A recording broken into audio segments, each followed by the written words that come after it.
the monks who buried themselves alive. This is a real practice. For centuries in Japan, certain Buddhist monks attempted something almost impossible. They tried to become living mummies, not after death, before it. These monks followed a ritual called Sokushinbutsu. The goal was simple to describe and terrifying to perform. They would mummify themselves while still alive. It began decades before the burial. A monk would slowly start starving his body. First, he removed all grain from his diet, only nuts, roots, tree bark, anything that would strip the body of fat, because fat rots, and rot would destroy the mummy. For nearly 1,000 days, he trained his body to disappear. Then the second stage began.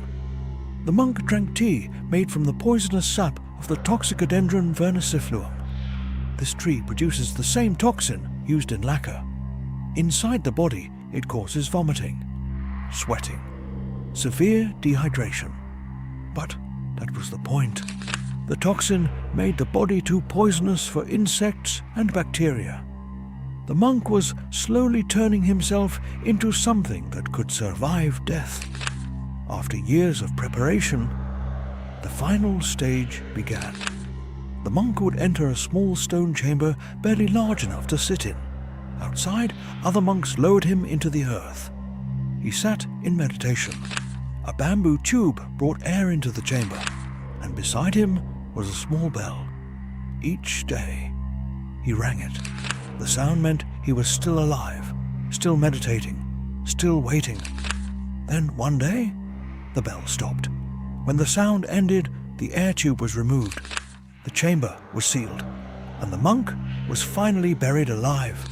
For 1,000 days, no one touched the grave. When the tomb was reopened, the monks looked inside.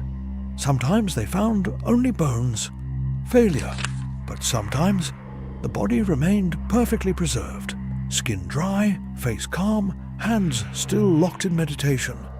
If this happened, the monk was declared a living Buddha. One of the most famous examples is Tetsumonkai.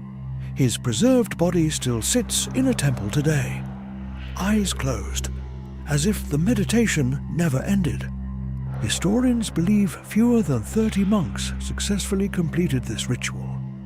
Most died long before the final burial. Others decomposed after death, but the ones who succeeded became sacred relics.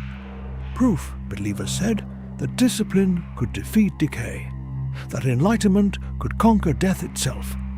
Today, the practice is banned. Even in Japan, it is considered too extreme. But the mummified monks still remain in temples, silent, perfectly preserved, sitting exactly where they died, still meditating, still waiting. Because the most unsettling part of this story is not the burial, it's the patience. These men spent years slowly erasing their own bodies, preparing to sit in darkness, waiting for the moment when the bell would ring for the last time.